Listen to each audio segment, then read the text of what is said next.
بسم اللہ الرحمن الرحیم الحمد للہ رب العالمین والصلاة والسلام علی رسولہ الکریم وعلی آلہ واصحابہ اجمعین وعلی کل من تبعہم بإحسان الی یوم الدین۔ پچھلی آیت یعنی سورہ انعام کی آیت نمبر 58 اس جملے پر ختم ہوئی تھی کہ واللہ اعلم بالظالمین، یعنی اللہ ظالموں کو خوب جانتا ہے، اور اشارہ اس طرف تھا کہ جو لوگ اس دنیاوی زندگی میں اللہ تعالیٰ کی توحید سے اور اس کی عبادت سے اعراض کر رہے ہیں وہ ظالم ہیں، اور اللہ تبارک و تعالیٰ جتنے کائنات میں جتنے بھی ظالم ہیں ان سب کی حقیقت خوب جانتا ہے۔ کبھی کبھی ان مشرکین مکہ کو یہ خیال ہوتا تھا کہ یہ جو کہا جا رہا ہے کہ مرنے کے بعد دوسری زندگی ہوگی اور اس میں اللہ تبارک و تعالی ہر ایک سے حساب لیں گے اور اس حساب کے مطابق کسی کو جزا دیں گے کسی کو سزا دیں گے، یہ بات ان کی سمجھ میں نہیں آتی تھی، اور وہ اس کے اوپر یہ اعتراض کرتے تھے کہ ہم لوگ جو مر کھپ کر مٹی ہو جائیں گے تو پھر ہمیں کیسے دوبارہ زندگی ملے گی اور کیسے دنیا کے اندر اس آخرت میں ہمارا حساب و کتاب ہوگا۔ اب اگر انسان ابتدائی پیدائش سے لے کر آج تک بلکہ آنے والے زمانوں تک یہ تصور کرے کہ کتنے انسان مر چکے، کتنے مٹی میں دفن ہو چکے، کتنے سمندر میں غرق ہو چکے، اب ان سب کے اجزاء کو اکٹھا جمع کرنا اور پھر ان میں سے ہر ایک کو متعین کرنا کہ یہ اجزاء فلاں آدمی کے ہیں، یہ اجزاء فلاں آدمی کے ہیں، تو یہ کیسے ہو سکتا ہے؟ تو اللہ تبارک و تعالیٰ نے اگلی آیات میں ان کے اس شبے کا یا ان کے اس خیال کا جواب دیا ہے۔ اس روشنی میں یہ آیات میں تلاوت کرتا ہوں اور ان کا ترجمہ پیش کرتا ہوں، پھر انشاءاللہ اس کی کچھ تشریح عرض کروں گا۔ اعوذ باللہ من الشیطان الرجیم، بسم اللہ الرحمن الرحیم، وعنده مفاتح الغیب لا يعلمها الا هو ويعلم ما في البر والبحر وما تسقط من ورقة إلا يعلمها ولا حبة في ظلمات الأرض ولا رطب ولا يابس إلا في كتاب مبين وهو الذي يتوفاكم بالليل ويعلم ما جرحتم بالنهار ثم يبعثكم فيه ليقضى أجل مسمى ثم إليه مرجعكم ثم ينبئكم بما كنتم تعملون وهو القاهر فوق عباده ويرسل عليكم حفظة حتى إذا جاء أحدكم الموت توفته رسلنا وهم لا يفرطون ثم ردوا إلى الله مولاهم الحق ألا له الحكم وهو أسرع الحاسبين قل من ينجيكم من ظلمات البر والبحر تدعونه تضرعا وخفية لئن أنجانا من هذه لنكونن من الشاكرين قل الله ينجيكم منها ومن كل كرب ثم أنتم تشركون۔ یہ سورہ انعام کی آیات ہیں، آیت نمبر 59 سے آیت نمبر 64 تک میں نے آپ کے سامنے پڑھی ہے۔ ان کا ترجمہ یہ ہے، اور اسی کے پاس غیب کی کنجیاں ہیں جنہیں اس کے سوا کوئی نہیں جانتا، اور خشکی اور سمندر میں جو کچھ ہے وہ اس سے واقف ہے۔ کسی درخت کا کوئی پتا نہیں گرتا جس کا اسے علم نہ ہو، اور زمین کی اندھیریوں میں کوئی دانہ یا کوئی خشک یا تر چیز ایسی نہیں ہے جو ایک کھلی کتاب میں درج نہ ہو۔ اور وہی ہے جو رات کے وقت نیند میں تمہاری روح قبض کر لیتا ہے اور دن بھر میں تم نے جو کچھ کیا ہوتا ہے اسے خوب جانتا ہے. پھر اس نئے دن میں تمہیں نئی زندگی دیتا ہے تاکہ تمہاری عمر کی مقررہ مدت پوری ہو جائے. پھر اسی کے پاس تم کو لوٹ کر جانا ہے. اس وقت وہ تمہیں بتائے گا کہ تم کیا کیا کیا کرتے تھے. وہی اپنے بندوں پر مکمل اقتدار رکھتا ہے اور تمہارے لیے نگہبان فرشتے بھیجتا ہے، یہاں تک کہ جب تم میں سے کسی کی موت کا وقت آ جاتا ہے تو ہمارے بھیجے ہوئے فرشتے اس کو پورا پورا وصول کر لیتے ہیں اور وہ ذرا بھی کوتاہی نہیں کرتے. پھر ان سب کو اللہ کی طرف لوٹا دیا جاتا ہے جو ان کا مولائے برحق ہے. یاد رکھو حکم اسی کا چلتا ہے اور وہ سب سے زیادہ جلدی حساب لینے والا ہے. کہہ دو کہ خشکی اور سمندر کی تاریکیوں سے اس وقت کون تمہیں نجات دیتا ہے جب تم اسے گڑ گڑا کر اور چپکے پکارتے ہو اور یہ کہتے ہو کہ اگر اس نے ہمیں اس مصیبت سے بچا لیا تو ہم ضرور بالضرور شکر گزار بندوں میں شامل ہو جائیں گے. کہو اللہ ہی تمہیں اس مصیبت سے بھی بچاتا ہے اور ہر دوسری تکلیف سے بھی، پھر بھی تم شرک کرتے ہو.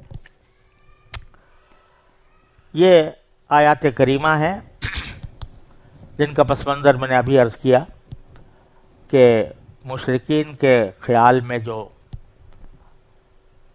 انسان کا دوبارہ زندہ ہونا اور اس کے سارے اعمال کا حساب و کتاب دینا، یہ سب بہت ہی ان کو بعید لگتا تھا کہ یہ کیسے ہو سکتا ہے. تو اللہ تبارک و تعالیٰ نے ان آیات میں اپنی صفات میں سے دو صفتوں کا خاص طور پر ذکر فرمایا ہے. ایک باری تعالیٰ کے علم کی صفت اور دوسرے باری تعالیٰ کی قدرت کی صفت. یعنی جو اشکال ہو رہا ہے وہ یہ ہے کہ بے شمار انسان مرتے ہیں اور اپنی اپنی قبروں میں دفن ہوتے ہیں، مٹی ہو جاتے ہیں، ان کے اجزاء بکھر جاتے ہیں. وہ سب کے سب ان سب کو دوبارہ جمع کرنا کیسے ممکن ہے؟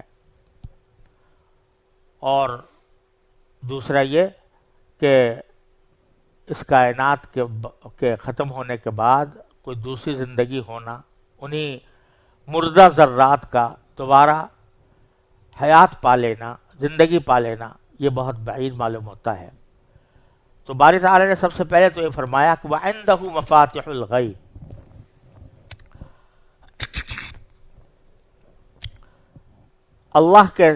اللہ تبارک و تعالیٰ ہی کے پاس ہیں غیب کی کنجیاں. غیب کہا جاتا ہے کسی ایسی چیز کو کہ یا تو ابھی وہ وجود میں نہیں آئی یا وجود میں آ گئی لیکن اس قدر پوشیدہ ہے کہ عام انسان کو اس کی خبر نہیں ہوتی. تو اللہ تبارک و تعالیٰ فرماتے ہیں کہ غیب کی ساری کنجیاں اللہ تبارک و تعالیٰ کے پاس ہیں. مفاتیح جو ہے یہ اس کے اندر دو احتمال ہیں. ایک یہ کہ مفتاح کی جمع ہو، اور مفتاح کہتے ہیں کنجی کو، اور دوسرا احتمال اس میں یہ ہے کہ یہ مفتاح کی جمع ہو، اور مفتاح کہتے ہیں خزانے کو. تو دونوں طرح اس کا ترجمہ کیا جا سکتا ہے کہ غیب کی کنجیاں اس کے پاس ہیں اور غیب کے خزانے اس کے پاس ہیں. یہ دونوں صفتیں یعنی غیب کے خزانے یہ اللہ تعالیٰ کے سوا کسی کے پاس نہیں، اور غیب کی کنجیاں اللہ تعالیٰ کے سوا کسی اور کے پاس نہیں. یہ جو انسان کو بعض مرتبہ یہ خیال ہوتا ہے کہ میں اپنے علم کے ذریعے، سائنس کے ذریعے بہت سی باتوں کا پتہ لگا لیتا ہوں، موسمیات کا پتہ لگا لیتا ہوں کہ فلاں وقت کیسا موسم ہوگا، اس میں بارشیں ہوں گی یا نہیں ہوں گی. تو یہ سارا جو کچھ علم ہے یہ اسباب کے ماتحت ہے. اسباب کا علم انسان نے حاصل کر لیا تو وہ اس کو کچھ نہ کچھ پتہ چل گیا کہ کس وقت کیا ہونے والا ہے. یہ اسباب کس کے پیدا کیے ہوئے ہیں؟ یہ اسباب تو اللہ تبارک و تعالیٰ ہی کے پیدا کیے ہوئے ہیں۔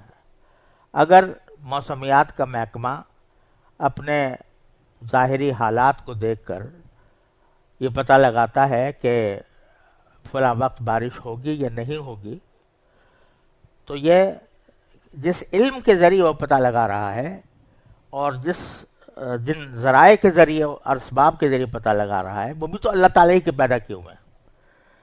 لہذا اگر کسی کو اسباب ظاہرہ کے تحت کوئی بات معلوم ہو جائے تو یہ علم غیب نہیں ہے، یہ غیب کا علم نہیں ہے، وہ ظاہر کا علم ہے، کیونکہ اسباب ظاہر ہوئے، اس کی بنیاد پر اس نے پتہ لگایا۔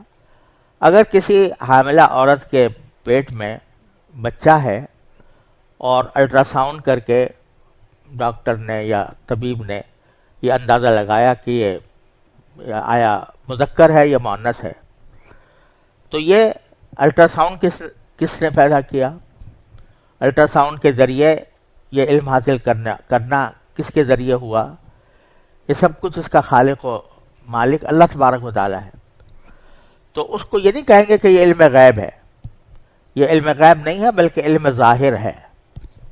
جو چیز بھی کسی سبب کے ذریعے انسان کو حاصل ہو وہ علم غیب نہیں ہوتی۔ تو اس لیے علم غیب جو ہے وہ حقیقت میں صرف اللہ تبارک و تعالیٰ کی صفت ہے، وہ کسی بھی مخلوق کو حاصل نہیں ہو سکتی۔ اللہ تعالیٰ کا جو علم غیب ہے وہ کسی اسباب سے ماورا ہے، وہ علم ذاتی ہے، حقیقی ہے۔ اس کو جو علم حاصل ہے وہ اسباب کے ذریعے نہیں، وہ کسی سبب کا محتاج نہیں ہے، بلکہ سارے غیب کی کنجیاں اور غیب کے خزانے اسی کے پاس ہیں، وہی جانتا ہے اور کوئی نہیں جانتا۔ لا یعلمها الا هو، اس کے سوا ان غیب کی باتوں کو کوئی نہیں جانتا۔ یعنی اسباب کے بغیر کسی چیز کا علم حاصل کرنا یہ کسی اور کے بس میں نہیں ہے، اللہ تبارک و تعالیٰ ہی جانتا ہے۔ اور جب وہ جانتا ہے تو اگر کروڑوں اربوں پدموں انسان مر گئے ہیں اور ان کے اجزاء بکھر گئے ہیں، تو جب اس اللہ تبارک و تعالیٰ کا علم محیط ہر ایک کائنات کے ہر ذرے کو محیط ہے، تو پھر اس کو کیا مشکل ہے کہ وہ ان سب کو جمع کر دے اور ان کے ذریعے دوبارہ انسان کو کھڑا کر دے۔ اب یہاں ایک دقیق بات ہے کہ ایک ایسا علم جو محیط ہو، کوئی چیز اس سے خارج نہ ہو اور بغیر اسباب کے ہو، یہ اگر ہم تصور کرنا چاہیں تو ہمارے لیے ایسے علم کا تصور بھی ممکن نہیں ہے۔ ایک ایسی حقیقت ہے جو حقیقت مجردہ جس کو کہا جاتا ہے، کہ اس کا کوئی ایسی ہمارے ذہن میں اس کا تصور آ نہیں سکتا کہ کسی ذات کو ایسا علم ہو کہ جو محیط بھی ہو، یعنی ساری کائنات کا علم ہو اور بغیر اسباب کے ہو، تو یہ ہمارے تصور میں آنا مشکل ہے۔ تو اس کو اللہ تبارک و تعالی جب تعبیر فرماتے ہیں تو کسی ایسی مثال سے سمجھانا چاہتے ہیں کہ جو ہمارے حس کے اندر آ سکے۔ تو اس کے حساب سے آگے اس علم محیط کی چند جزیات اس طرح بیان فرمائی ہے کہ تاکہ آدمی کو کچھ اندازہ ہو سکے، پورا تصور تو نہیں کر سکتا لیکن کچھ اندازہ ہو سکے کہ وہ علم محیط کس نوعیت کا ہے۔ تو اس کے لیے اللہ تبارک و تعالیٰ نے چار چیزوں کا ذکر کیا ہے کہ بھائی یہ تمہاری حس سے قریب کرنے کے لیے ہم تمہیں سمجھاتے ہیں کہ وہ علم کیسا ہے۔ وہ کیا ہے؟ یعلم ما فی البر والبحر، اللہ تعالیٰ جانتا ہے جو کچھ خشکی میں ہے اور جو کچھ سمندر میں ہے۔ تو تم اس علم محیط کا کیا تصور کرو گے جو اللہ تبارک و تعالیٰ کی ذات کو حاصل ہے، جو اس کی صفت قدیمہ ہے، ازلی صفت ہے، لیکن کچھ سمجھنے کے لیے اتنا سمجھ سکتے ہو کہ خشکی میں جو کچھ پھیلا ہوا ہے، چھوٹا ہو یا بڑا ہو، وہ سب باری تعالیٰ کے علم میں ہے، اور سمندر میں جو کچھ پھیلا ہوا ہے وہ سب اللہ تبارک و تعالیٰ کے علم میں ہے۔ اب انسان، پہلے خشکی کا ذکر کیا، خشکی عام طور سے انسان جو ہے خشکی پر رہتا ہے، تو وہ تصور کرنا اس کے لیے نسبتاً آسان ہے کہ خشکی کے اندر کیسی کیسی موجودات پائی جاتی ہیں، اور کس قسم کی مخلوقات ہیں، اور کس قسم کی زمینیں ہیں، اور کس قسم کے پہاڑ ہیں، اور کس قسم کے دریا ہیں۔ یہ ساری باتیں انسان تصور کر سکتا ہے، تو اس کا علم ہے۔ پھر دوسرے نمبر پر بحر، سمندر ہے۔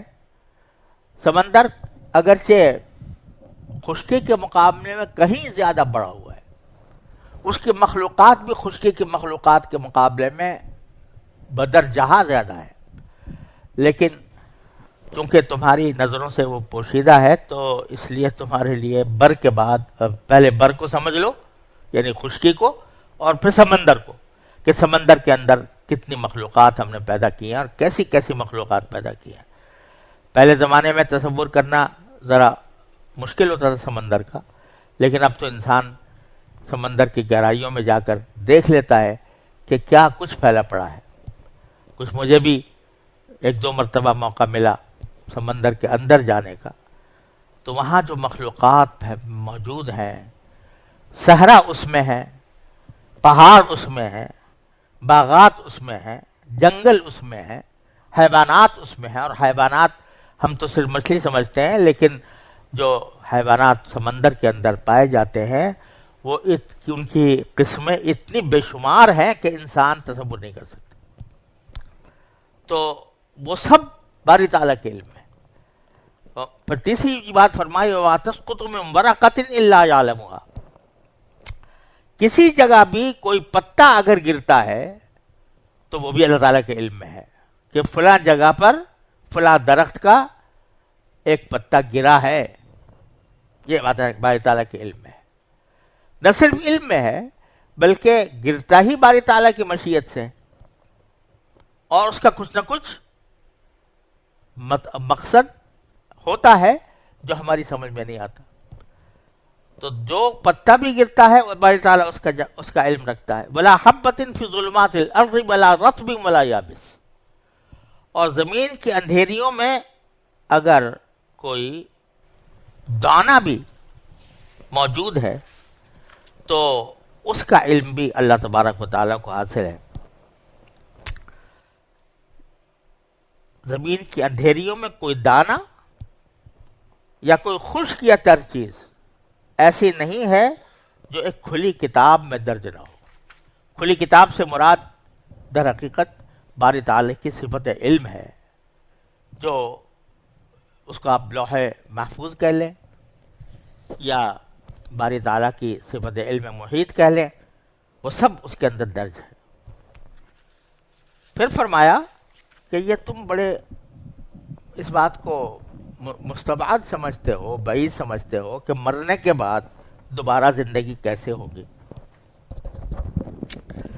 لیکن ہم تمہیں روزانہ اس کا نظارہ دکھاتے ہیں۔ کیا دکھاتے ہیں؟ کہ وہی ہے، یعنی باری تعالیٰ ہی ہے کہ جو رات کے وقت تمہاری روح قبض کر لیتا ہے۔ ہر انسان مشاہدہ کر سکتا ہے، کوئی انسان ایسا نہیں ہے جو سوتا نہ ہو۔ جب سوتا ہے تو اس کے تمام حواس معطل ہو جاتے ہیں، اس وقت میں نہ وہ دیکھ سکتا ہے، نہ سن سکتا ہے، نہ زندگی کے جو دوسری خصوصیات ہوتی ہیں وہ اس میں باقی رہتی ہیں، نہ چل سکتا ہے، نہ پھر سکتا ہے۔ تو اپنے وجود سے آدمی ایک طرح سے جدا ہو گیا۔ تو اللہ تبارک و تعالیٰ تمہیں رات کے وقت میں تمہاری روح قبض کرتا ہے۔ یہ روح یعنی ایک درجے میں قبض کرتا ہے، جزوی طور پر قبض کرتا ہے، اور پھر کیا ہوتا ہے کہ اللہ تبارک و تعالیٰ اس کو تمہیں نئی زندگی دے دیتا ہے۔ صبح کو آنکھ کھلتی ہے تو معلوم ہوتا ہے کہ میں پھر دنیا میں آ گیا، نیند کی حالت میں انسان اپنے آپ کو دنیا میں محسوس نہیں کرتا، اور دنیا کے جتنے کاروبار ہیں وہ سارے معطل ہو جاتے ہیں، دنیا کی ساری مصروفیات معطل ہو جاتی ہیں. پھر آنکھ کھلتی ہے اور اس آنکھ کے کھلنے سے پتہ چلتا ہے کہ میں دوبارہ زندگی میں آ گیا. تو یہ ایک نمونہ اللہ تبارک و تعالیٰ روزانہ تمہیں دکھاتے ہیں. تو اسی کو باری تعالیٰ نے فرمایا کہ بہو الذی یتوفاکم باللیل، وہی ہے جو تمہیں رات کے وقت میں تمہاری روح قبض کر لیتا ہے، پورا لے لیتا ہے. وَيَعْلَمُ مَا جَرَحْتُمْ بِالنَّهَارِ، اور دن میں تم نے جو کچھ کیا تھا وہ باری تعالیٰ کو پتہ ہوتا ہے کہ تم نے کیا کیا. تو یہ صفت علم اور صفت قدرت دونوں کا مظاہرہ ہو رہا ہے روزانہ.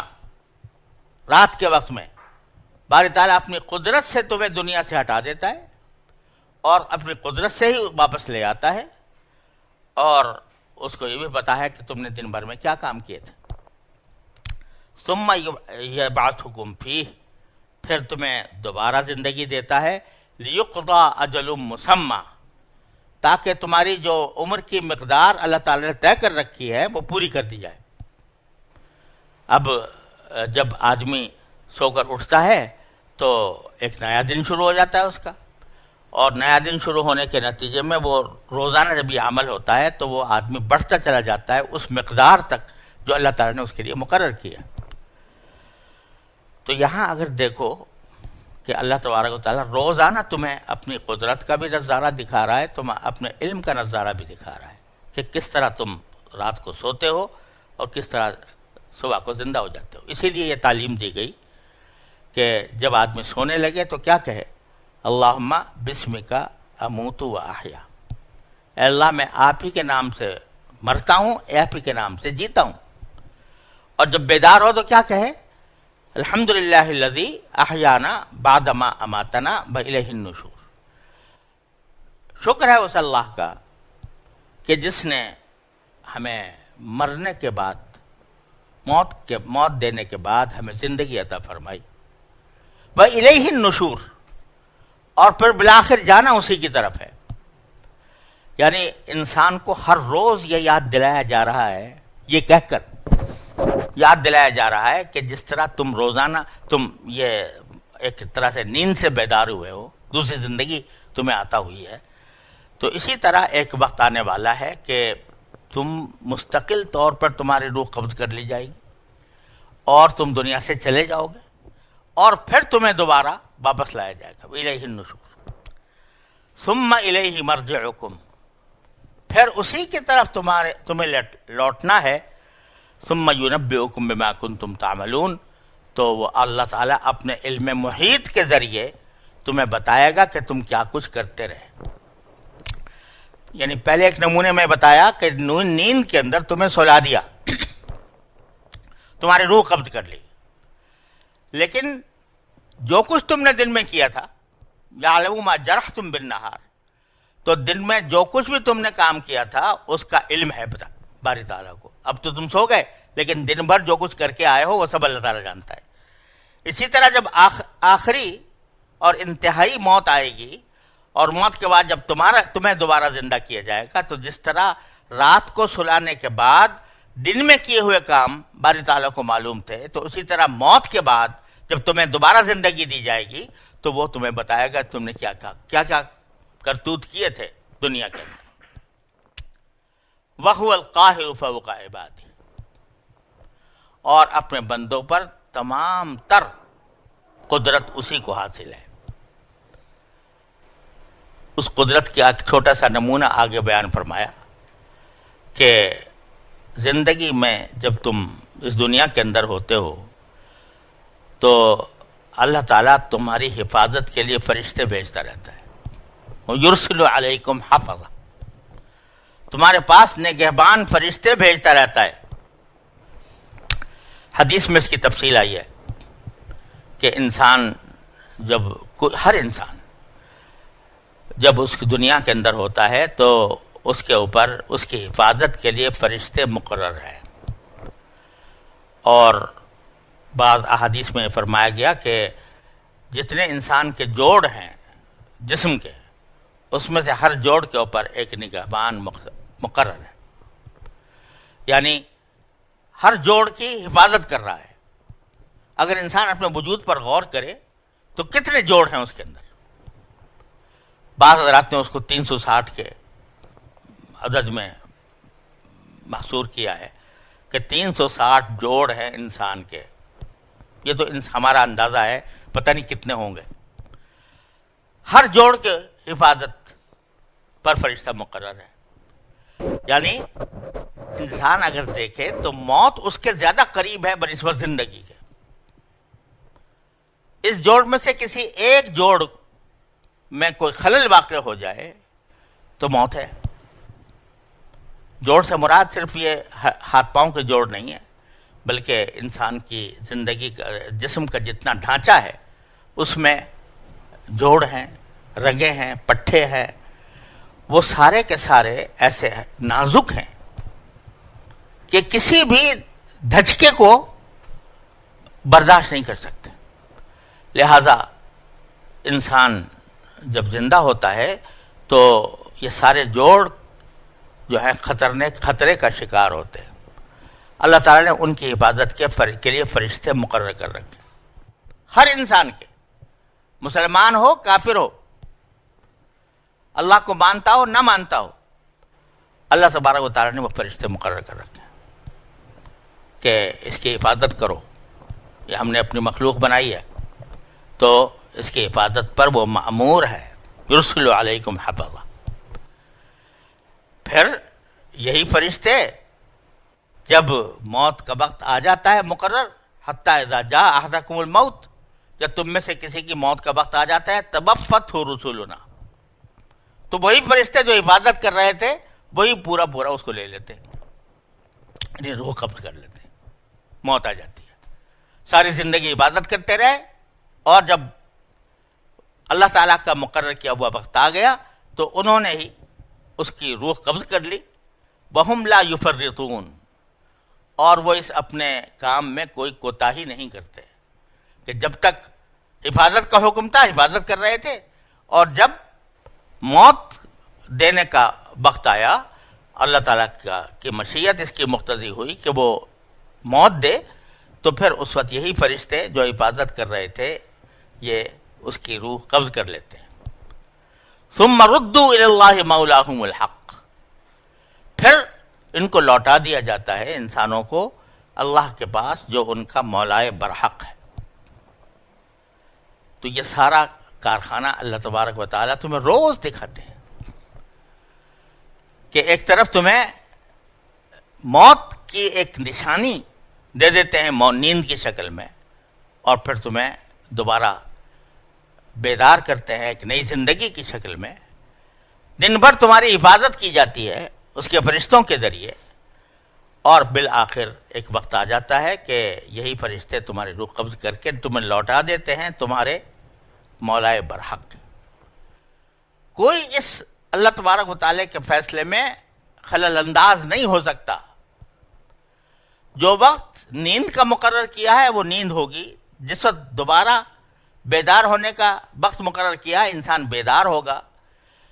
جب تک اس کی عمر باقی ہے اس کی حفاظت کی جاتی رہے گی، جب موت کا وقت آ جائے گا تو پھر اس کو موت بھی یہی فرشتے انہی فرشتوں کے ذریعے دی جائے گی۔ کوئی اللہ تعالیٰ کے اس فیصلے میں درانداز نہیں ہو سکتا۔ کوئی چاہے کہ باری تعالیٰ چاہ رہے ہیں کہ سو نیند آئے، اور کوئی کہے کہ میں روک دوں گا، نہیں ہو سکتا۔ باری تعالیٰ چاہتے ہیں کہ یہ بیدار ہو، اور کوئی چاہے کہ نہیں میں اس کو بیدار نہیں کروں گا، نہیں ہو سکتا۔ کوئی اگر یہ چاہے کہ جب موت کا وقت آ گیا ہے تو اس کی موت کو روک لوں، کوئی نہیں کر سکتا۔ اور اسی طرح جب موت کے بعد دوبارہ زندگی کرنی ہوگی تو کوئی نہیں روک سکتا۔ تم اپنے محض محدود سمجھ کے تحت یہ سمجھ رہے ہو کہ بہت مشکل کام ہے، ارے سب اللہ تبارک و تعالیٰ کے تابع ہے۔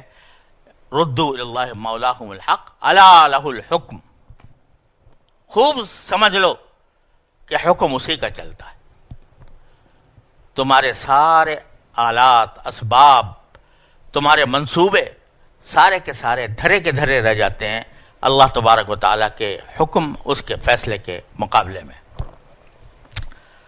اور پھر یہ جو تم سمجھتے ہو کہ اتنے سارے انسان ہیں، کروڑوں اربوں پدموں، جو ابتدائے آفرینش سے قیامت تک پیدا ہوئے یا ہوں گے، ان سب کا ایک ایک دن کا حساب کیسے لیا جائے گا؟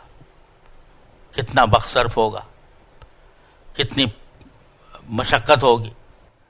تو فرمایا بہو اسرع الحاسبین، باری تعالی سب سے زیادہ جلدی حساب لینے والا ہے۔ اس کے ہاں جس چیز کو تم بعید سمجھ رہے ہو وہ کوئی بعید نہیں ہے، کوئی مشکل نہیں ہے، وہ بہت جلدی حساب لینے والا ہے۔ پھر آگے باری تعالیٰ فرماتے ہیں کہ ایک طرف تو یہ حقائق ہیں، دوسری طرف خود تمہارا ذاتی اعتراف اور اقرار بھی ہے کہ ایک طرف سے تم انکار کر رہے ہو دوبارہ زندہ ہونے سے، باری تعالیٰ کی توحید سے، اور دوسری طرف تمہارا حال یہ ہے کہ اگر تم کسی وقت خشکی یا سمندر کی اندھیریوں میں گھر جاؤ، راستہ نہ مل رہا ہو کہ میں کس طرح اس اندھیری سے نکلوں، تو تم کیا کرتے ہو؟ جب سارا کچھ اسباب و آلات ختم ہو جاتے ہیں، جتنے انسان کی نجات کے راستے ہیں وہ مسدود ہو جاتے ہیں، تو آخر میں کیا کرتے ہو؟ اللہ ہی کو پکارتے ہو۔ یہ انسان کی فطرت ہے کہ جب وہ کسی ایسی مصیبت میں گر جاتا ہے جس کو دور کرنے کے لیے اس کے پاس اسباب باقی نہیں رہتے، تو بے ساختہ وہ اللہ تعالیٰ کی طرف ہی متوجہ ہوتا ہے، یا اللہ اس کو دور کر دے۔ یہاں تک کہ جو بہت سے واقعات ایسے ہوئے ہیں، وہ ملحدین جو اللہ تبارک و تعالیٰ کے ذات کے منکر تھے، جب کبھی کسی ایسی مصیبت میں گھرے تو بے ساختہ ان کے منہ سے یا اللہ نکلتا ہے۔ تو فرماتے ہیں باری تعالیٰ کہ ذرا ان سے کہو کہ من ینجیکم من ظلمات البر والبحر، خشکی اور سمندر کی تاریکیوں سے اس وقت کون تمہیں نجات دیتا ہے؟ تدعونہ تضرعا خفیہ، جب تم اسے گڑ گڑا کر اور چپ کے پکارتے ہو۔ اس وقت تمہیں اپنے وہ دیوتا یاد نہیں آتے جن کو تم نے معبود بنا رکھا ہے، بلکہ اس وقت نہ صرف یہ کہ پکارتے ہو گڑ گڑا کر اور چپ کے اور یہ کہتے ہو کہ لئن انجانا من ہذہ لنکونن من الشاکرین، کہ اگر اس نے یعنی اللہ نے ہمیں اس مصیبت سے بچا لیا تو ہم ضرور بضرور شکر گزار بندوں میں شامل ہو جائیں گے۔ دل میں یہ اقرار کرتے ہیں اور یہ عہد کرتے ہیں کہ اب آئندہ ہم اللہ تعالیٰ کے شکر گزار بنیں گے۔ یہ جو باری تعالیٰ نے یہ ذکر کیا ہے کہ جب سمندر اور خشکی کی اندھیریوں میں تم گھر جاتے ہو تو اللہ کو پکارتے ہو، یہ شاید ہر انسان کی زندگی میں کبھی نہ کبھی ایسا ایک موقع آتا ہے جس میں انسان اپنے آپ کو بے چارہ محسوس کرتا ہے، اس کا کوئی چارہ نہیں رہا، اس کے سارے اسباب ختم ہو گئے، کوئی سہارا باقی نہیں رہا، تو اس وقت وہ یقیناً اللہ ہی کو پکارتا ہے۔ کتنا ہی بے خبر ہو، کتنا ہی غافل ہو، کتنا ہی بے نمازی ہو، اللہ تعالیٰ کی طرف رجوع نہ کرنے والا ہو، لیکن اگر گھر جائے تو اس وقت سوائے اللہ کے کسی کو تم نہیں پکارتے۔ کسی نے بڑی خوبصورت بات کہی ہے، آ جاؤ گے حالات کی زد میں جو کبھی تم، تو معلوم یہ ہو جائے گا خدا ہے کہ نہیں ہے۔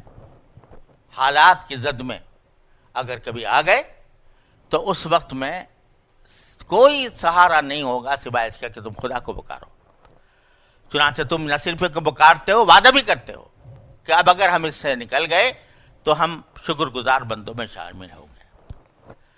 باری تعالیٰ فرماتے ہیں قل اللہ ینجیکم منہا، کہہ دو کہ اللہ تمہیں ان اندھیریوں سے نجات دیتا ہے، ومن کل کرب، اور تمہاری ہر بے چینی سے تمہیں نجات دیتا ہے جب تم بے چارگی میں تم ان کو پکارتے ہو۔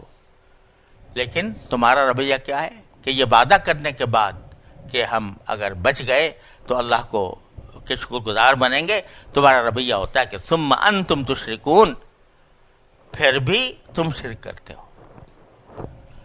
تو ان آیات میں اللہ تبارک و تعالیٰ نے اپنی توحید اور آخرت کے مضامین کو بیان فرما کر اس کی جو صفت علم ہے اور صفت قدرت ہے اس کی وضاحت فرمائی ہے۔ اگر کوئی انسان سلیم الفطرت ہو اور غیر جانبداری کے ساتھ سوچے اور سمجھے تو یہ اللہ تعالیٰ کی توحید اور اس کے قدرت اور علم اور اس کے بالآخر اس کے پاس دوبارہ لوٹ جانے کی حقیقت سے انکار نہیں کر سکتا۔ وصلی اللہ تعالیٰ علی خیر خلق۔